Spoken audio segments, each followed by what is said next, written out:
সুপ্রভাত সকল প্রিয় ছাত্রছাত্রীদেরকে। আশা করি তোমরা সবাই খুব ভালো আছো। আমি মানস স্যার, তোমাদের ভূগোল বিষয়ের শিক্ষক। আমরা বিগত বেশ কিছুদিন ধরে তোমাদের দশম শ্রেণীর পাঠ্যসূচি অনুসারে আমরা বিভিন্ন অধ্যায় আলোচনা করছিলাম। ঠিক আছে? পূর্বের ক্লাসে আমরা যেগুলো আলোচনা করেছিলাম, আমরা সবার কাছে থেকে মোটামুটি সঠিক উত্তর পেয়েছি।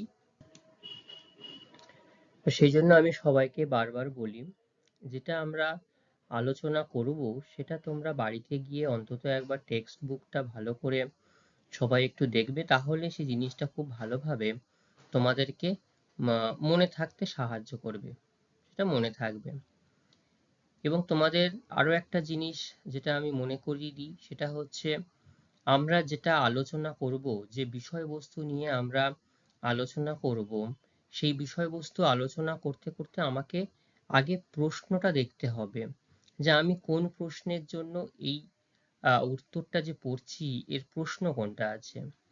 আমরা যদি প্রশ্ন ধরে ধরে ধীরে ধীরে আলোচনা করি, তাহলে আমাদের সেক্ষেত্রে উত্তরগুলো বুঝতে এবং সর্বোপরি আমাদের প্রশ্ন উত্তর সম্পর্কে একটা বিশেষ ধারণা তৈরি হবে, যাতে আমাদের কোনো পরীক্ষার সময়তে বা কোন প্রশ্নের জন্য কোন উত্তরটা লিখতে হবে, এই উত্তরটা আমরা যে তৈরি করছি এটা কিসের জন্য, কোন প্রশ্নের জন্য লিখছি, সেটা আমাদের একেবারে স্বচ্ছ ধারণা তৈরি হবে। ঠিক আছে? এইভাবে তোমাদেরকে এগিয়ে যেতে হবে। আজকে আমাদের আলোচনার বিষয় হচ্ছে, দেখো আমরা যারা পরিবেশে বসবাস করছি, পরিবেশে মূলত কারা সব থেকে বেশি বসবাস করছে? আমরা মানুষ বসবাস করছি এবং উদ্ভিদ এবং আরো অনেক ধরনের প্রাণী, জীবজগৎ সমগ্র নিয়ে একটা পরিবেশ। এখানটাতে কোনো জীব বা কোনো প্রাণী কেউ কিন্তু একা বা নির্দিষ্ট এককভাবে এই পরিবেশে তার অস্তিত্ব টিকিয়ে রাখতে পারবে না, তাই না?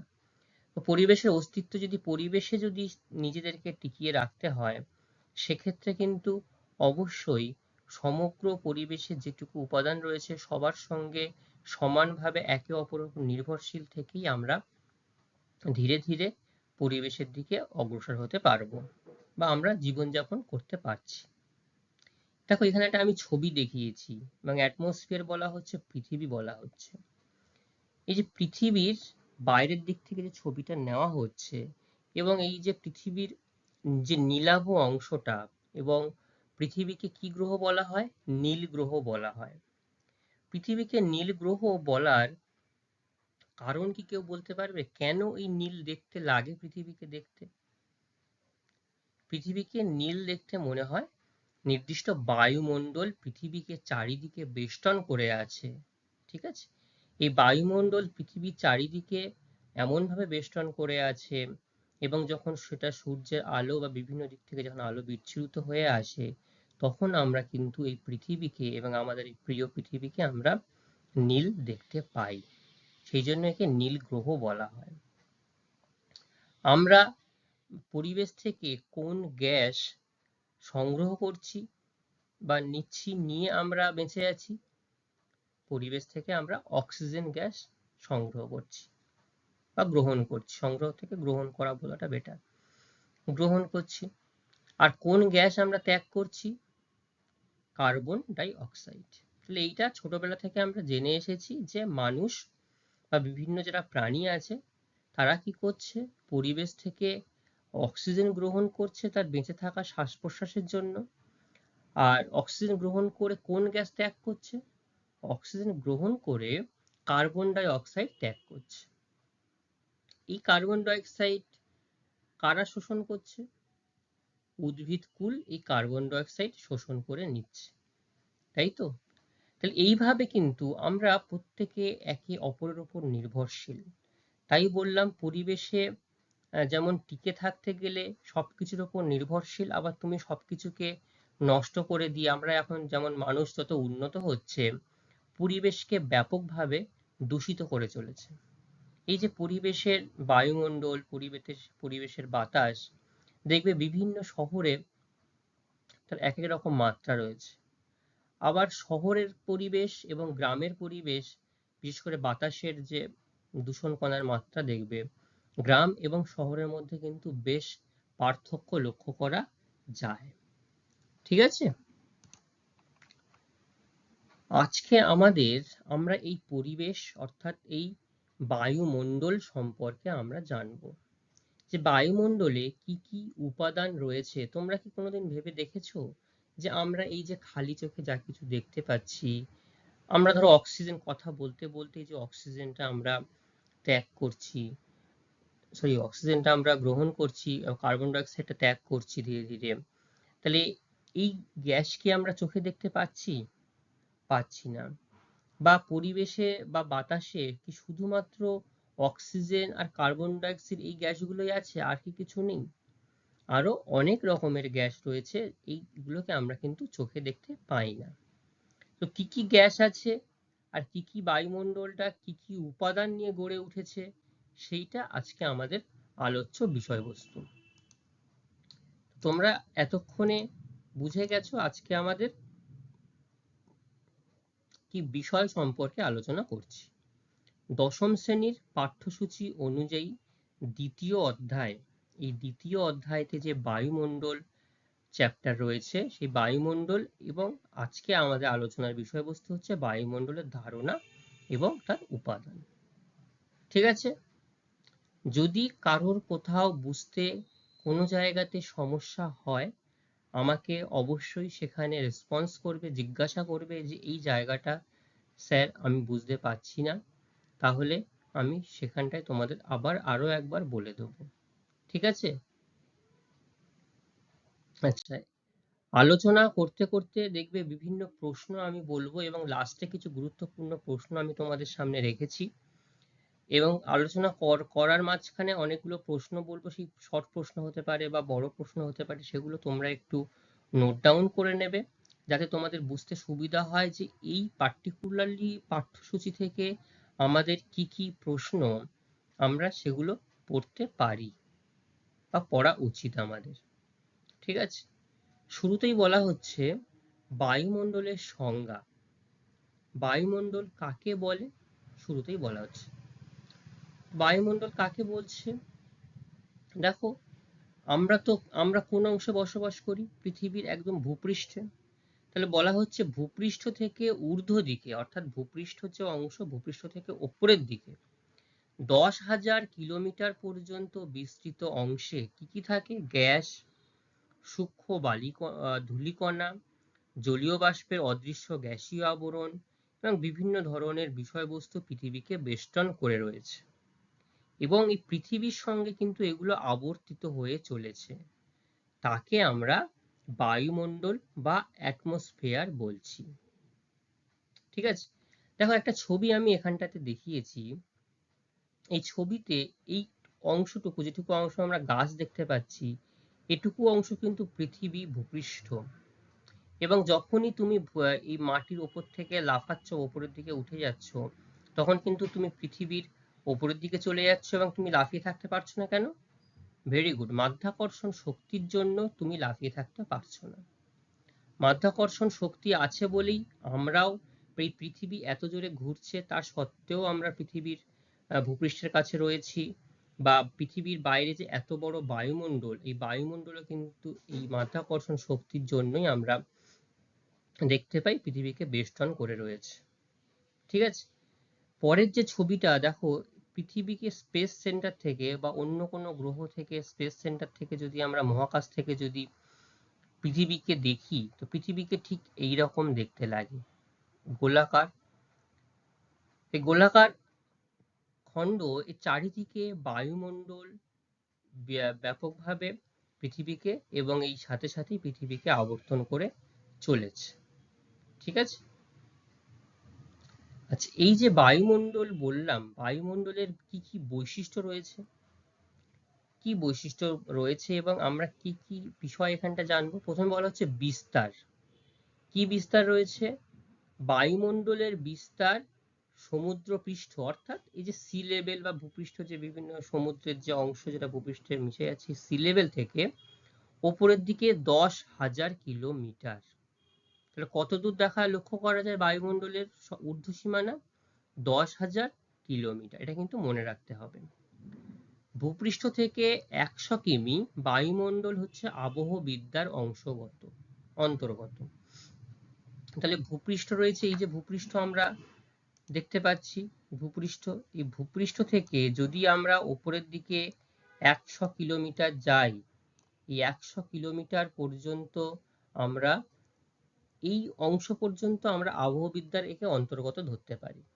ঠিক আছে, তার উপরে চলে গেলে সেটাকে আমরা আবহবিদ্যার মধ্যে ধরবো না, তখন সেটা যেটা অ্যারোনমি যেটা বলা হয়, অর্থাৎ বিভিন্ন মহাকাশগত সম্পর্কে আলোচনা, সেটা তার অন্তর্গত চলে যায়। ঠিক আছে, এবং এর মধ্যেই তোমার ভূপৃষ্ঠে বা পৃথিবীর যাবতীয় যে ঝড় বৃষ্টি ঝঞ্ঝা সব কিন্তু 100 কিমি কিন্তু আরো নিচের স্তরেই লক্ষ্য করা যায়। এটাই হচ্ছে গুরুত্বপূর্ণ স্তর। 2 নম্বর বলা হচ্ছে আবর্তন। কি আবর্তন? পৃথিবীর মাধ্যাকর্ষণ শক্তির জন্য বায়ুমণ্ডল পৃথিবীর গায়ে লেগে আছে। তাহলে এই যে মাধ্যাকর্ষণ শক্তি, এই মাধ্যাকর্ষণ শক্তি কি করছে? সবসময় যে কোনো বস্তু পৃথিবীকে তার কেন্দ্রের দিকে আকর্ষণ করে, তাই তো? এটাই তো মাধ্যাকর্ষণ শক্তি। আচ্ছা, এটা কি করছে?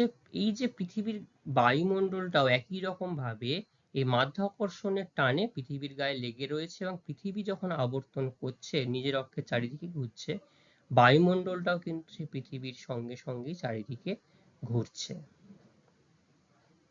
ঠিক আছে, এবার বলা হচ্ছে ভর। কি ভর রয়েছে? বায়ুমণ্ডলের মোট উপাদানের 97% ভূপৃষ্ঠ থেকে 29 কিমির মধ্যে কেন্দ্রীভূত।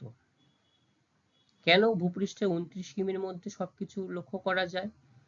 কারণ এই 29 কিমির মধ্যেই পৃথিবীর মাধ্যাকর্ষণ শক্তি সর্বাধিক, এবং সমুদ্রপৃষ্ঠ থেকে যত উচ্চতা বৃদ্ধি হবে পদার্থের ভর কিন্তু ক্রমশ হালকা হতে থাকবে।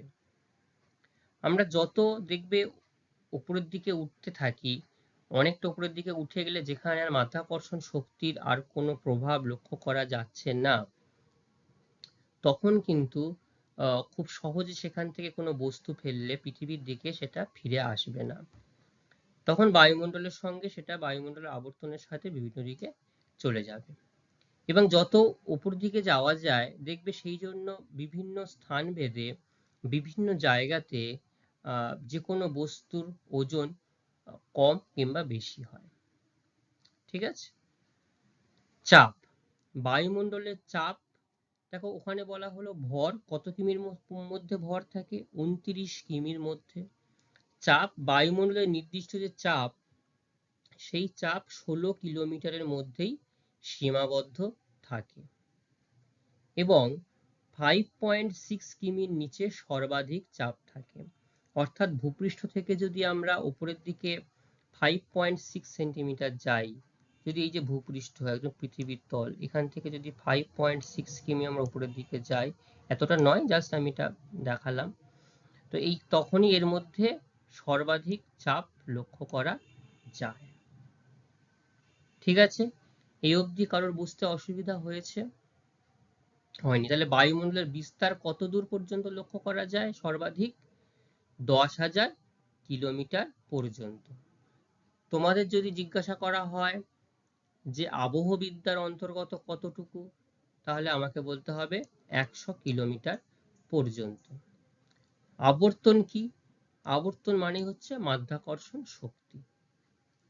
ভর, তাহলে পৃথিবীর মোট উপাদানের যে 97%, এই 97% ভূপৃষ্ঠ থেকে কত কিমির মধ্যে লক্ষ্য করা যায়? 29 কিমির মধ্যে লক্ষ্য করা যায়। এরপরে রয়েছে চাপ।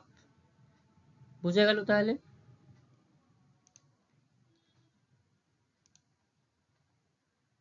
এবার আমরা পরবর্তী অংশে যাব। এবার বায়ুমণ্ডলের বিভিন্ন উপাদান সম্পর্কে আলোচনা করতে বলেছে। বায়ুমণ্ডলের উপাদান। বায়ুমণ্ডল হলো গ্যাস, জলীয় বাষ্প, ধূলিকণা এবং বিভিন্ন জৈব পদার্থের যৌগিক যান্ত্রিক মিশ্রণ। অর্থাৎ এই বায়ুমণ্ডলে দেখো কত কিছু আছে, গ্যাস আছে, জলীয় বাষ্প রয়েছে, ধূলিকণা রয়েছে এবং বিভিন্ন জৈব পদার্থ বাতাসে ঘুরে বেড়াচ্ছে। কিন্তু দেখো আমরা যখন বায়ুমণ্ডলের দিকে তাকাচ্ছি, দেখছি, তখন কিন্তু এগুলোর কোনোটাই আমরা খালি চোখে সেইভাবে দেখতে পাই না। শুধু আমরা দেখতে পাই জলীয় বাষ্প, দেখতে পাই না। জলীয় বাষ্প যখন সেটা তার বিভিন্ন রূপে পরিবর্তিত হয়ে যায়, মেঘ হতে পারে, বৃষ্টিপাত রূপে পৃথিবীতে নেমে আসে, আমরা উপরের দিকে তাকিয়ে বলি বাহ, বিশাল মেঘ করেছে, তো বৃষ্টি হবে। এরকম ভাবে কিছু কিছু জিনিস আমরা দেখতে পাই, কিন্তু বেশিরভাগ জিনিস আমরা খালি চোখে একদমই দেখতে পাওয়া যায় না। ঠিক আছে? তো এই যে উপাদান, এই উপাদানকে দুটি শ্রেণীতে ভাগ করা হয়েছে। কি কি সেটা? একটি হচ্ছে গঠন অনুসারে, আর একটা হচ্ছে স্থায়িত্ব অনুসারে। ঠিক আছে? তো গঠন অনুসারে কি কি রয়েছে?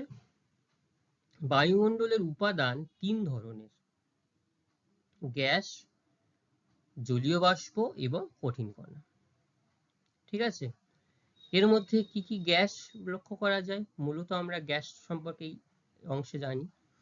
গ্যাসের কথা বলা হচ্ছে, বায়ুমণ্ডলের প্রধান যে গ্যাস সেটা হচ্ছে কিন্তু নাইট্রোজেন। দেখো একটা ছবি দেখিয়েছি এবং সেখানে নাইট্রোজেনের পরিমাণটাও সেখানে শতাংশ হিসাবে নাইট্রোজেনের পরিমাণটা সেখানে বলে দেওয়া হয়েছে, 78%। তার মানে এখান থেকে আমরা বুঝতে পারছি যে বায়ুমণ্ডলের কোন গ্যাসের পরিমাণ সর্বাধিক। নাইট্রোজেন, অক্সিজেন, আর্গন ও কার্বন ডাই অক্সাইড, এই চারটি প্রধান গ্যাস বায়ুমণ্ডলের,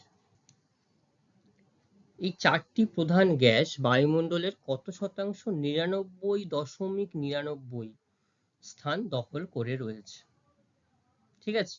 প্রধান চারটি গ্যাসের নাম বলা হয়, আমরা বলবো নাইট্রোজেন, অক্সিজেন, আর্গন এবং কার্বন ডাই অক্সাইড। ঠিক আছে?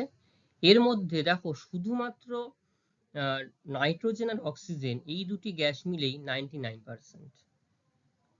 ঠিক আছে? অর্থাৎ নাইট্রোজেন এবং অক্সিজেনের যদি অনুপাত তোমাদেরকে জিজ্ঞাসা করা হয় সেটা কত? 4:1। তোমাদেরকে জিজ্ঞাসা করতেই পারে যে বায়ুমণ্ডলে নাইট্রোজেন এবং অক্সিজেন গ্যাসের অনুপাত কত, তাহলে সেটা তোমাদেরকে বলতে হবে 4:1। ঠিক আছে? আর মাত্র 0.01% অধিকার করে আছে হিলিয়াম, নিয়ন, ওজোন, হাইড্রোজেন। এই হাইড্রোজেন আবার সবচেয়ে হালকা গ্যাস, এটাও কিন্তু শর্ট প্রশ্নের জন্য গুরুত্বপূর্ণ। সব থেকে হালকা গ্যাসের নাম কি? Hydrogen. Krypton, xenon, methane, radon, nitrous oxide. এর মধ্যে অনেক গ্যাস তোমরা কেমিস্ট্রি যখন আলোচনা করেছো সেখানেও তোমরা জেনেছো। তো বায়ুমণ্ডলে এই গ্যাসগুলো লক্ষ্য করা যায় এবং প্রত্যেকটা গ্যাস তার নির্দিষ্ট সংকেত কিন্তু এখানে তোমাদেরকে মনে রাখতে হবে, কারণ সেখান থেকেও তোমাদের কাছে জিজ্ঞাসা করতে পারে যে পার্টিকুলারলি নির্দিষ্ট একটা গ্যাসের নাম বলে তার রাসায়নিক সংকেত কি হবে।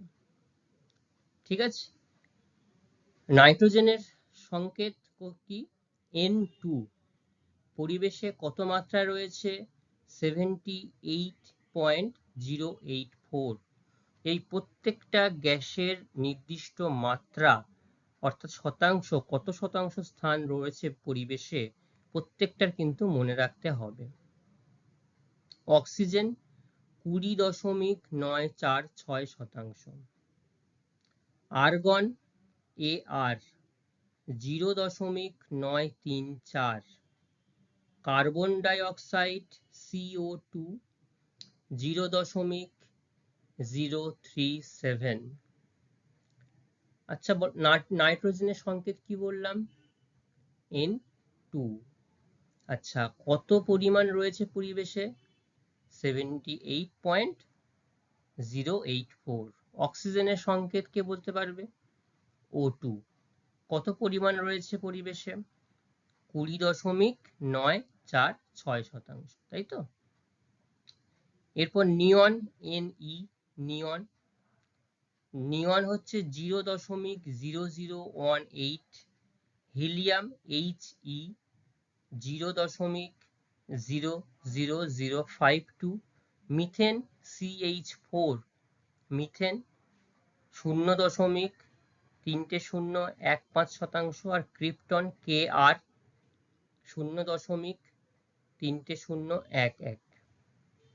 তো এইরকম ভাবে প্রত্যেকটা গ্যাস এবং তাদের সঙ্গে তার পরিমাণ মনে রাখতে হবে। ছবিটা দেখো, ছবিটা দেখলে বুঝতে পারো, তোমাদের যদি গ্যাসের উপাদান সম্পর্কে প্রশ্ন জিজ্ঞাসা করে তখন কিন্তু তোমাদেরকে এরকম একটা ছবি এঁকে বুঝিয়ে দিতে হবে যে নাইট্রোজেন আর অক্সিজেন এই গ্যাস মিলিয়ে 99%, আর অল আদার গ্যাস বাদ বাকি যে 1% গ্যাস, সেই 1% গ্যাস আর পরিবেশের অন্যান্য গ্যাস তারা রয়েছে। ঠিক আছে? নাইট্রোজেন সম্পর্কে জিজ্ঞাসা করলে কি বলবে? এটি বায়ুমণ্ডলের প্রধান উপাদান। এর পরিমাণ এবং ওজন সব থেকে বেশি, তাহলে পরিমাণ বেশি মানে ওজনটাও বেশি হবে। কত রয়েছে? 78.08%। বায়ুতে এটি নিষ্ক্রিয় অবস্থায় থাকে। যদি একটা নিষ্ক্রিয় গ্যাসের উদাহরণ বলা হয় তাহলে কি বলবে?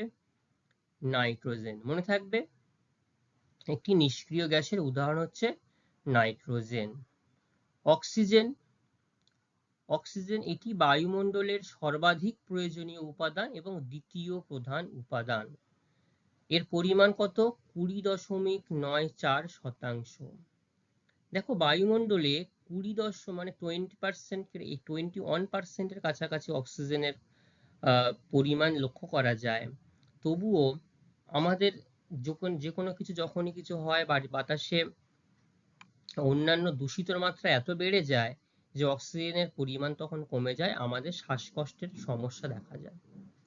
দেখো বাকি মাত্র 1% গ্যাস, এবং যেহেতু তাদের বিষের পরিমাণ বা তীব্রতার পরিমাণ এতটাই বেশি যে 21% গ্যাসকে সম্পূর্ণভাবে তাদেরকে দমিয়ে দেয়, এবং এই গ্যাসগুলোই তখন যখন আমরা শ্বাস প্রশ্বাস নিই এগুলোই আমাদের ফুসফুসে গিয়ে আমাদের পরিবেশকে, আমাদের শরীরকে ব্যাপকভাবে ক্ষতিগ্রস্ত করে তোলে।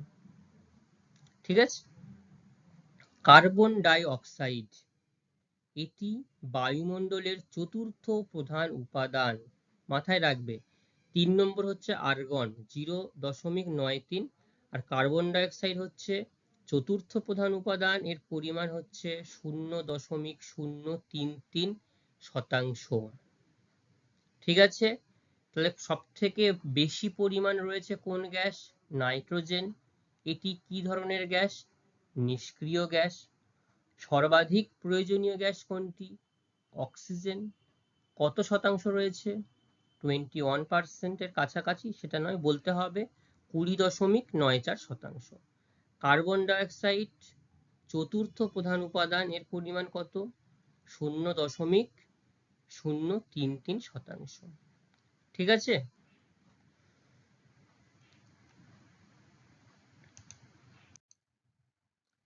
এরপরে রয়েছে যেটা আমরা বায়ুমণ্ডলের গঠন অনুসারে যেটা পড়লাম, সেখানে শুধুমাত্র গ্যাস আলোচনা করলাম। এবার আর কি ছিল? দুটি অংশ ছিল, জলীয় বাষ্প আর কঠিন কণা। জলীয় বাষ্প, জলীয় বাষ্প কিভাবে তৈরি হয় তোমরাই আমাকে একটু বলো। বিভিন্ন জলাশয় বা জলের উপরিয় অংশ যখন সূর্যের তাপ পড়ে, সূর্যের তাপ পড়লে জলীয় বাষ্প রূপে কোথায় চলে যায়? বায়ুমণ্ডলে গিয়ে যুক্ত হয়ে যায়। একদম ভেরি গুড, এটাই একদম সঠিক। সূর্যের তাপে ভূপৃষ্ঠের উপরিস্থিত যে জল যখন বাষ্পীভূত হয়ে যায়, হয়ে গিয়ে বায়ুমণ্ডলে যুক্ত হয়ে যায়। এই বায়ুমণ্ডলে জলীয় বাষ্পের পরিমাণ কত? সর্বাধিক 0.5 থেকে 4% পর্যন্ত দেখা যেতে পারে। এই যে জলীয় বাষ্প, এই জলীয় বাষ্পের 90% বায়ুমণ্ডলের 6 কিমির মধ্যে কেন্দ্রীভূত থাকে। ঠিক আছে? বায়ুমণ্ডলের 6 কিমির মধ্যেই এই 90% লক্ষ্য করা, যেটা আমরা প্রথমেই বায়ুমণ্ডলের বৈশিষ্ট্যের মধ্যে পড়েছি যে 5.6 কিমির মধ্যেই বায়ুমণ্ডলের যাবতীয় উপাদান, ভর, পরিমাণ সবকিছু এখানে লক্ষ্য করা যায়। এর পরিমাণ, উচ্চতা, অক্ষাংশ ঋতুর সঙ্গে সঙ্গে পরিবর্তিত হয়। তাহলে জলীয় বাষ্প বিভিন্ন জায়গায় বিভিন্ন সময় কম বেশি হয়। বর্ষাকালে যেমন জলীয় বাষ্পের পরিমাণ বেশি থাকে, গ্রীষ্মকালে বেশি থাকে, শীতকালে একটু হলেও কম থাকে। সেজন্য ঋতু এবং অক্ষাংশ ভেদে, উচ্চতা ভেদে এই জলীয় বাষ্পের পরিমাণ কম এবং বেশি লক্ষ্য করা যায়। ঠিক আছে, এরপরে 3 নম্বর যে উপাদান ছিল সেটা হচ্ছে কঠিন কণা। কি কঠিন কণা ছিল? এগুলি বায়ুতে ভাসমান ও অতি সূক্ষ্ম, যা খালি চোখে দেখা যায় না। ঠিক আছে, আমি শুরুতেই বললাম দেখো বেশিরভাগ কণায় যে নাম আমরা বলছি কোনোটাই কিন্তু খালি চোখে আমরা খুব একটা দেখতে পাই না। নিম্ন বায়ুস্তরে এর পরিমাণ সর্বাধিক, স্বাভাবিকভাবে 6 কিলোমিটার মধ্যেই, যেটা 5.5-6 কিলোমিটারের মধ্যেই বায়ুমণ্ডলের যাবতীয় উপাদান সেখানেই লক্ষ্য করা যায়। এই কঠিন কণার মধ্যে দুটি ভাগ রয়েছে, একটা হচ্ছে অজৈব কণা আর একটা হচ্ছে জৈব কণা। অজৈব কণা যেটা স্বাভাবিকভাবে দ্রবীভূত হয় না বা কোথাও মিশেই যায় না, ধূলিকণা, কার্বন কণা, লবণ কণা, ছাই, ভস্ম। ঠিক আছে, দেখবে এগুলো মাঝে মাঝে যখন অতিরিক্ত বেশি পরিমাণে হয় আমরা মাঝে মাঝে দেখতে পাই। জৈব কণা হিসাবে উদ্ভিদের রেণু, যেহেতু এটা জীবের থেকেই আসে জৈব কণা, ভাইরাস ও বিভিন্ন ব্যাকটেরিয়া। এবং কিভাবে জলীয় বাষ্পটা ভূপৃষ্ঠ থেকে বায়ুমণ্ডলে মিশে যায়, ছবিটা তোমাদের সামনে দিয়েছি, সূর্যের দ্বারা জলের উপরিয় অংশ বাষ্পীভূত হয়ে বায়ুমণ্ডলে মিশে যাচ্ছে। ঠিক আছে, আচ্ছা, এবার স্থায়িত্ব অনুসারে বায়ুমণ্ডলের উপাদান দুই প্রকার, গঠন অনুসারে হয়েছিল স্থায়ী উপাদান হিসাবে। স্থায়ী উপাদান কি কি রয়েছে? এই যে গ্যাসগুলি, এই গ্যাসগুলির অনুপাত সর্বত্র এবং সর্বদা, অর্থাৎ সব জায়গাতেই এর প্রায় সমান পরিমাণ লক্ষ্য করা যায় এবং পরিমাণের বিশেষ খুব একটা লক্ষ্য করা, মানে পরিবর্তন খুব একটা লক্ষ্য করা যায় না। নাইট্রোজেন, অক্সিজেন, দেখো এখানে বলা হচ্ছে সেই জন্য permanent gases of the atmosphere. ঠিক আছে, নাইট্রোজেনের কথা বলা হয়েছে, অক্সিজেনের কথা বলা হয়েছে, হাইড্রোজেনের কথা বলা হয়েছে, আর কি বলেছে, মিথেন, NH4 দেয়নি এখানে, ক্রিপ্টন, এটা হচ্ছে krypton, xenon, helium, helium, xenon, আর হচ্ছে নিয়ন। ঠিক আছে, এইগুলো হচ্ছে বায়ুমণ্ডলের পার্মানেন্ট গ্যাস এবং এই গ্যাসের খুব একটা, এই যে পরিমাণগুলো বলা হয়েছে, পরিমাণের খুব একটা যে অনুপাত সেভাবে পরিবর্তন সেভাবে লক্ষ্য করা যায় না। পরিবর্তনশীল উপাদান কোনগুলো পরিবর্তনশীল? এগুলির পরিমাণ সর্বত্র সমান নয়, যেমন কার্বন ডাই অক্সাইড। দেখো কার্বন ডাই অক্সাইডের পরিমাণ সব জায়গায় সমান নয়, বায়ু ভেদে বা বিভিন্ন বায়ুর স্থায়িত্বের উপরে বা বায়ু দূষিত হওয়ার উপরে নির্ভর করে। যেমন কার্বন ডাই অক্সাইড, এটা আবার সবচেয়ে ভারী গ্যাস, সবচেয়ে ভারী গ্যাস। পরীক্ষায় যদি আসে সব থেকে ভারী হালকা গ্যাসের নাম লেখো, তাহলে ভারী বললে কোন গ্যাসের নাম বলবে? Carbon die oxide, right answer. আর হালকা গ্যাস বললে আমরা হাইড্রোজেন বলবো। Carbon monoxide, nitrogen die oxide, sulphur die oxide, বিভিন্ন ওজোন, জলীয় বাষ্প, জৈব ও অজৈব কণা, এগুলো হচ্ছে পরিবেশ অনুযায়ী বিভিন্ন জায়গায় এর পরিমাণের পরিবর্তন, পার্থক্য লক্ষ্য করা যায়। ঠিক আছে, অ্যারোসল, অ্যারোসল মানেই কিন্তু আমরা ধোঁয়াকে আমরা অ্যারোসল হিসেবে জানি। তা কি বলা হচ্ছে? বায়ুতে ভাসমান কেবলমাত্র কঠিন সূক্ষ্ম ধুলো, বালি, কার্বন ও লবণ কণাকে একত্রে অ্যারোসল বলা হচ্ছে। ঠিক আছে, তাহলে এই যে ধোঁয়া যখন আমরা দেখতে পাই সেখানে খুব সূক্ষ্ম সূক্ষ্ম ধুলো থাকে, বালি থাকে, দেখবে যখন মাটির ওপর থেকে যখন একটা যদি প্রচন্ড পরিমাণে ঝড় হয় দেখবে সূক্ষ্ম সূক্ষ্ম কণাগুলো কিন্তু এই পরিবেশে মিশে যাচ্ছে এবং সেগুলো এরকম ভাবে একসঙ্গে তারা মিশে থাকে, ধুলো, বালি, কার্বন, লবণ কণা একত্রে ধোঁয়া হিসাবে, অ্যারোসল হিসাবে মিশে থাকে। যদি অ্যারোসল কি, তাহলে এইটা তোমাদেরকে বলতে হবে অ্যারোসল কি। এসপিএম কি, এর পুরো অর্থ সাসপেন্ডেড পার্টিকুলেট ম্যাটারস, অর্থাৎ বায়ুতে ভাসমান কঠিন তরল যে সূক্ষ্ম বস্তুকণা যেমন ধুলো, বালি, জলকণাকে এসপিএম বলা হয়। কত পরিমাণ রয়েছে, ভাসমান রয়েছে, সেটাকে এসপিএম বলা হচ্ছে। বোঝা গেল এই অবধি? এরপরে আমরা যে বায়ুমণ্ডল নিয়ে আলোচনা করছি, এই বায়ুমণ্ডলের কি কি গুরুত্ব আমরা লক্ষ্য করতে পারছি। আমরা যখন খোলা আকাশের নিচে, অর্থাৎ যদি শহরে গিয়ে একটা কোনো নির্দিষ্ট যানজটযুক্ত এলাকা যেখানে রয়েছে সেখানে দাঁড়াই, সেখানে একরকম পরিবেশ লক্ষ্য করতে পারবো। আবার যখন গ্রামে ফাঁকা জায়গায় দাঁড়াবো তখন আরো একটা পরিবেশ আমরা লক্ষ্য করতে পারবো। দেখো এখানে ছবি একটা দিয়েছি আমি, একটা পাহাড়ি অঞ্চলের ছবি, যেখানে চারিদিকে সবুজ হয়ে আছে। এখানটাতে নিশ্চয়ই অক্সিজেনের পরিমাণটা বেশি থাকবে, কারণ চারিদিকে গাছপালা রয়েছে অনেকটা বেশি পরিমাণে, তাই না? তো বায়ুমণ্ডলে কি কি গুরুত্ব রয়েছে বলা হচ্ছে, জীবের জন্ম, বৃদ্ধি, বিকাশ এবং প্রাণ ধারণের জন্য প্রয়োজনীয় আলো, তাপ, বায়ু, বৃষ্টিপাতের সবকিছু উৎস কিন্তু বায়ুমণ্ডল। বায়ুমণ্ডলের জন্যই কিন্তু আমরা পৃথিবীতে বেঁচে রয়েছি। সেই জন্য শুরুতেই আমি বললাম, কোনো নির্দিষ্ট একক উপাদান বা নির্দিষ্ট বস্তুর উপর ভিত্তি করে কোনো প্রাণী বা কোনো জীব তারা কিন্তু পৃথিবীতে বেঁচে নেই। প্রত্যেকেই প্রত্যেকের ওপর সমানভাবে নির্ভরশীল। বায়ুমণ্ডল ২ নম্বর গুরুত্ব কি বলা হচ্ছে, বায়ুমণ্ডল জীব ও প্রাণ ধারণের জন্য অপরিহার্য অক্সিজেন ও কার্বন ডাই অক্সাইড সরবরাহ করে। তাহলে আমাদের বেঁচে থাকার জন্য সব থেকে, যেটা আমরা নিঃশ্বাস প্রশ্বাস যদি আমি নাক বন্ধ করে থাকি, কতক্ষণ পারবো? হায়েস্ট খুব বেশি হলে 30 সেকেন্ড 40 সেকেন্ড, তার বেশি থাকতে পারবো না আমরা। তাহলে শ্বাস প্রশ্বাস যে মুহূর্তে আমি সঠিকভাবে গ্রহণ করতে পারবো না, আমরা কিন্তু আর বেঁচে থাকতে পারবো না।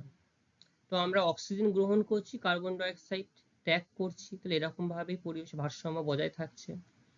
বায়ুমণ্ডলের ওজোন স্তর সূর্য থেকে আগত ক্ষতিকারক অতিবেগুনি রশ্মি, যেটা আল্ট্রাভায়োলেট রে, যেটা এই আল্ট্রাভায়োলেট রে বা অতিবেগুনি রশ্মি যদি পৃথিবীতে সরাসরি এসে পৌঁছায়, তাহলে পৃথিবীর তাপমাত্রা যেমন ব্যাপক হারে বৃদ্ধি পাবে, তার পাশাপাশি যদি আমাদের ত্বকে সরাসরি সেই সূর্যের তাপ অতিবেগুনি রশ্মি এসে পৌঁছায়, তাহলে সেটা তার ত্বকের ক্ষতি করে, ত্বকের ক্যান্সার হয়। উদ্ভিদের ওপর পড়লে উদ্ভিদের পাতা হলুদ হয়ে যাবে, উদ্ভিদ আর বৃদ্ধি পাবে না। তাই বায়ুমণ্ডল কিন্তু সূর্যের যে প্রচন্ড তাপ এবং আল্ট্রাভায়োলেট রশ্মি, সেটাকে কিন্তু শোষণ করে এই পরিবেশকে সঠিকভাবে ভারসাম্য বজায় রেখেছে। এবার হচ্ছে নাইট্রোজেনের গুরুত্ব।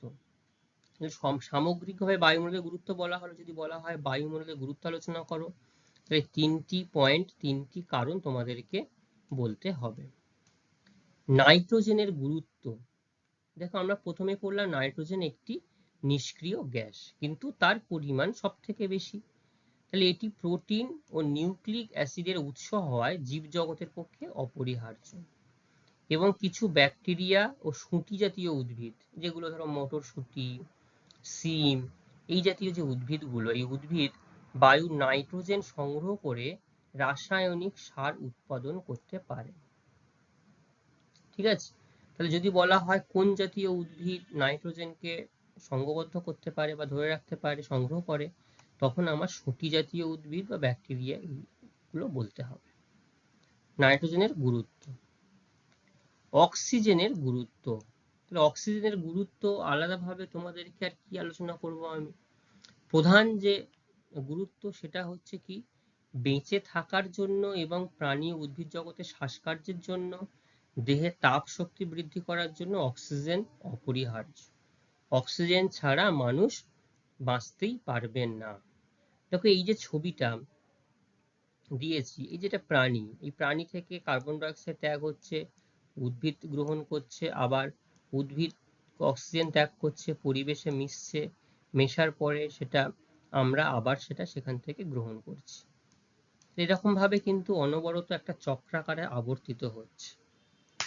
অক্সিজেন ছাড়া দহন কাজ সম্ভব নয়। এই যে আমরা যদি যে আগুন জ্বালছি বা বিভিন্ন জায়গায় যা কিছু আগুন জ্বালাই না কেন, যদি অক্সিজেন না থাকে তাহলে কিন্তু সেখানে আগুন জ্বলবে না। এবং যদি কোথাও আগুন লেগে যায়, এই যে দ্রুত আগুন লেগে যায়, অক্সিজেনের জন্যই কিন্তু খুব দ্রুত আগুন এক জায়গা থেকে আরেক জায়গায় লেগে যায়। লোহা সমৃদ্ধ শিলা অর্থাৎ যেখানে লোহার পরিমাণ বেশি রয়েছে, Fe বলা হয়, সেখানে অক্সিজেন জারণ প্রক্রিয়ায় কি করে আবহবিকার ঘটায় এবং লোহাতে মূর্ছের সৃষ্টি করে। দেখবে তোমার বাড়িতে যে বিভিন্ন গেট জানালায় যে লোহা লাগানো রয়েছে, সেগুলো অক্সিজেন এবং জলের মিলিত কার্যের ফলে সেখানটা দেখবে লোহার মরিচা ধরে যায়। এটাকে একটা আবহবিকার বলা হয়, জারণ আবহবিকার। ঠিক আছে, এর ফলে লোহাতে মরচের সৃষ্টি হয়। তাহলে কি কি এখানে আলোচনা করলাম আমরা? বায়ুমণ্ডলের গুরুত্ব, নাইট্রোজেনের গুরুত্ব আর অক্সিজেনের গুরুত্ব। ঠিক আছে, কারোর কি বুঝতে কোথাও অসুবিধা আছে? এবার রয়েছে কার্বন ডাই অক্সাইডের গুরুত্ব। কি রয়েছে কার্বন ডাই অক্সাইড? একই রকম ভাবে দেখো, ছবিটা দেখলে বুঝতে পারছো, মানুষ কার্বন ডাই অক্সাইড ত্যাগ করছে। গাছের পাতা, সেটাকে গাছের যে সালোক সংশ্লেষ, যেটাকে গাছের পাতাকে কি বলা হয়? গাছের রান্নাঘর বলা হয়। আমরা যেমন আমাদের বেঁচে থাকার জন্য শারীরবৃত্ত যা কিছু গ্রহণ করছি, উদ্ভিদও সেরকম ভাবে সূর্যের তাপ এবং শিকড় দ্বারা সংগৃহীত জল সবকিছুর সাহায্যে গাছের পাতার সাহায্যে হচ্ছে। তাহলে উদ্ভিদ জগৎ বায়ুর CO2 গ্যাস গ্রহণ করছে এবং সালোক সংশ্লেষ দ্বারা খাদ্য প্রস্তুত করে সমগ্র জীবজগৎকে বাঁচিয়ে রাখছে। আমরা যে শাকসবজি খাচ্ছি, ফল খাচ্ছি, সব রকমের যা কিছু, আমরা তো উদ্ভিদ থেকে প্রোটিন গ্রহণ করছি। তো এরকম ভাবেই কিন্তু উদ্ভিদ তার নিজস্ব CO2 গ্যাস গ্রহণ করে খাদ্য প্রস্তুত করে জীবজগৎকে কিন্তু বাঁচিয়ে রেখেছে। এটি তাপ শোষক এবং উত্তাপের কুপরিবাহী। বর্তমান দিনে এর পরিমাণ ক্রমশ বৃদ্ধি পাওয়ায় বিশ্ব উষ্ণায়ন ঘটেছে। তো ধীরে ধীরে দিনকে দিন দেখবে কার্বন ডাই অক্সাইডের পরিমাণ, যেটা স্থায়িত্ব অনুসারে বলা হলো, পরিবর্তনশীল এবং বিভিন্ন জায়গাতে এই কার্বন ডাই অক্সাইডের পরিমাণ বিভিন্ন রকম। ফাঁকা জায়গায় যেখানে উদ্ভিদ সমৃদ্ধ অঞ্চল, সেখানে একরকম দেখতে পাবে, আবার আরেকটা জায়গাতে যেখানে অতিরিক্ত পরিবেশ দূষিত হয়ে যাচ্ছে, সেখানে তুমি আরেক রকম অবস্থা দেখতে পাবে। ঠিক আছে, কার্বনের সমৃদ্ধ শিলায় CO2 অঙ্গার যোজন আবহবিকার ঘটায়। অর্থাৎ যেখানে কার্বনের পরিমাণ বেশি থাকে, কার্বন ডাই অক্সাইড, সেখানে আবহবিকার ঘটাতে পারে, অঙ্গার যোজন আবহবিকার ঘটায়। 4 নম্বর কি বলা হচ্ছে? কার্বন ও চুন জাতীয় খনিজ গঠনে CO2 সাহায্য করে। ঠিক আছে, কার্বন এবং চুন জাতীয় যে বিভিন্ন খনিজ রয়েছে, খনিজের গঠন করতে সেখানে CO2 গুরুত্বপূর্ণ ভূমিকা পালন করে। কার্বন ডাই অক্সাইডের গুরুত্ব, 4টি গুরুত্ব আলোচনা করা হলো। জলীয় বাষ্পের গুরুত্ব। জলীয় বাষ্প, এই জলীয় বাষ্প কি কি হিসাবে কাজ করে? এই জলীয় বাষ্প অধঃক্ষেপণ, অর্থাৎ অধঃক্ষেপণের একটা রূপ আমরা জানি কি? বৃষ্টিপাত। তাহলে কি করছে জলীয় বাষ্প? দেখো ছবিতে, এই যে নদীর বা জলাশয়ের উপর থেকে, যেটা আগেও দেখালাম, জল সূর্যের তাপে বাষ্পীভবন হয়ে যাচ্ছে। বায়ুমণ্ডলে জলীয় বাষ্পের উপস্থিতির জন্য কি হচ্ছে? মেঘ হচ্ছে, বৃষ্টি, কুয়াশা, তুহিন, তুষার, শিশির সৃষ্টি হচ্ছে এবং ভূপৃষ্ঠে জলের যোগান বজায় থাকে, জীবনের অস্তিত্ব রক্ষা হচ্ছে। এই জলীয় বাষ্পের জন্যই কিন্তু পৃথিবীর যে ওয়াটার সাইকেল, অর্থাৎ প্রথমে নদী বা জলাশয়ের উপরিস্থিত অংশ থেকে বাষ্পীভূত হয়ে গেল, সেখান থেকেই অধঃক্ষেপণের সাহায্যে বিভিন্নভাবে বৃষ্টিপাত হচ্ছে, বৃষ্টিপাত কুয়াশা বা তুষার রূপে, বিভিন্ন রূপে আবার পৃথিবীতে ফিরে আসছে। সেখান থেকে আবার বাষ্পমোচনের সাহায্যে বাষ্পীভবন হচ্ছে, বাষ্পীভবনের সাহায্যে আবার কিন্তু পরিবেশে, বায়ুমণ্ডলে মিশে যাচ্ছে। এইরকম ভাবে পৃথিবীতে জলের অস্তিত্ব একটা বজায় থাকছে। জলবায়ু নির্ধারণ। জলীয় বাষ্প বিভিন্ন স্থানে আর্দ্র ও শুষ্ক জলবায়ু সৃষ্টি করে। ঠিক আছে, এই জলবায়ু বিভিন্ন স্থানে আর্দ্র জলবায়ু, আবার বিভিন্ন স্থানে শুষ্ক জলবায়ু সৃষ্টি করে। দেখবে বর্ষাকালে আর্দ্র জলবায়ু লক্ষ্য করা যায়, আমাদের সবসময় ঘাম প্যাচপ্যাচে একটা অবস্থা। আর শীতকালে শুষ্ক জলবায়ু হয়, আমাদের গা হাত পা শুকিয়ে যায়, আমাদের ক্রিম মাখতে হয়, তেল মাখতে হয়। উষ্ণতা নিয়ন্ত্রণ। কি উষ্ণতা নিয়ন্ত্রণ করছে? এটি সূর্য তাপ শোষণ করে এবং ভূপৃষ্ঠ থেকে তাপ বিকিরণে বাধা দেয় এবং ঊর্ধ্বাকাশে জলীয় বাষ্প ঘনীভবন সৃষ্ট লিনতাপ বায়ুর উষ্ণতাকে বৃদ্ধি করে। তাহলে সূর্য থেকে একটা তাপ সে নিচ্ছে, আবার যখন ভূপৃষ্ঠে যে তাপ বিকিরণ করছে সেটাও সে সংগ্রহ করছে। সংগ্রহ করার ফলে কি হচ্ছে, সামগ্রিকভাবে আমাদের পরিবেশের কিন্তু বেশ খানিকটা উষ্ণতা এর ফলেও কিন্তু বৃদ্ধি পায় এই জলীয় বাষ্পের জন্য। ঠিক আছে, এরপরে লাস্ট আমাদের যেটা রয়েছে অ্যারোসলের গুরুত্ব। যে অ্যারোসল আমরা পড়লাম, অ্যারোসলের গুরুত্ব দেখো, ছবিগুলো দেখলেই তোমরা বুঝতে পারবে অ্যারোসলের গুরুত্বগুলো। মেঘ সৃষ্টি হচ্ছে, তাহলে মেঘ এই জলীয় বাষ্প প্রত্যেকের উপর নির্ভরশীল। তাহলে জলীয় বাষ্প যখন যাচ্ছে কি করছে, বায়ুর ধূলিকণাকে আশ্রয় করে জলীয় বাষ্প বাতাসে ভেসে থাকে এবং মেঘ সৃষ্টি হয়, যা থেকে অধঃক্ষেপণ হয়। তাহলে বুঝতে পারছো জলীয় বাষ্পটা উপরে গিয়ে এই ধূলিকণাকে আশ্রয় করে মেঘ এবং অধঃক্ষেপণ করছে। তাই জন্য বৃষ্টি হচ্ছে, শিলাবৃষ্টি, কুয়াশা, তুহিন, তুষার সৃষ্টিতে অ্যারোসল পরোক্ষভাবে সাহায্য করছে। ঠিক আছে, আলোক বিচ্ছুরণ দেখো, এই যে ছবিটা দেখো, দ্বিতীয় ছবিটা দেখলে বুঝতে পারবে। ধূলিকণাতে সূর্যালোক বিচ্ছুরিত হয়ে দিনে আকাশ উজ্জ্বল থাকে, অন্যথায় দিনের বেলায় আকাশ অন্ধকারে ডুবে যেত। ঠিক আছে, ধূলিকণা আছে বলেই সূর্যালোক বিচ্ছুরিত হচ্ছে এবং আকাশ উজ্জ্বল হতে লক্ষ্য করা যাচ্ছে, না হলে এই বায়ুমণ্ডল বা যদি না থাকতো তাহলে কিন্তু অন্ধকার হতো। নীল আকাশ সৃষ্টি, এই হচ্ছে নীল আকাশ সৃষ্টি। আমরা দূর থেকে দেখলেই নীল আকাশ এই যে বায়ুমণ্ডলের স্তর দেখতে পাচ্ছ একটা, ধূলিকণাতে সূর্যালোক বিচ্ছুরিত প্রতিসারিত হয়ে 7 রঙের যে বর্ণালী তরঙ্গ সৃষ্টি করে এবং তার ফলে পৃথিবী একটা নীল রঙের অংশ লক্ষ্য করা যায়। ঠিক আছে, এইভাবেই নীল আকাশ সৃষ্টি করে। আমরাও যখন দেখবে খোলা আকাশে নিচে দাঁড়িয়ে ওপর দিকে দেখি, তো নীল আমরা দেখতে পাই, যে নীল রঙের একটা অংশ আমরা লক্ষ্য করতে পারি। ঠিক আছে, বোঝা গেল এই অবধি সবার? আচ্ছা, এই আলোচনা সাপেক্ষে এখান থেকে কিছু গুরুত্বপূর্ণ প্রশ্ন আমি তোমাদের সামনে রেখেছি। প্রত্যেকটা প্রশ্ন তোমরা বাড়িতে খুব ভালোভাবে গুরুত্ব সহকারে এটা আলোচনা নিজেরা একটু দেখবে। যদি এখান থেকে কোনো অসুবিধা হয় আমাকে বলবে, আমি তোমাদেরকে আবার বলে দেব। ঠিক আছে, আজকের ক্লাস আমাদের এই পর্যন্তই থাকবে। পরবর্তী ক্লাসে আবার আমরা এর পরবর্তী অংশ সম্পর্কে আলোচনা করব, আরো বিস্তারিত জানবো বায়ুমণ্ডল সম্পর্কে। সবাই ভালো থাকবে। Thank you.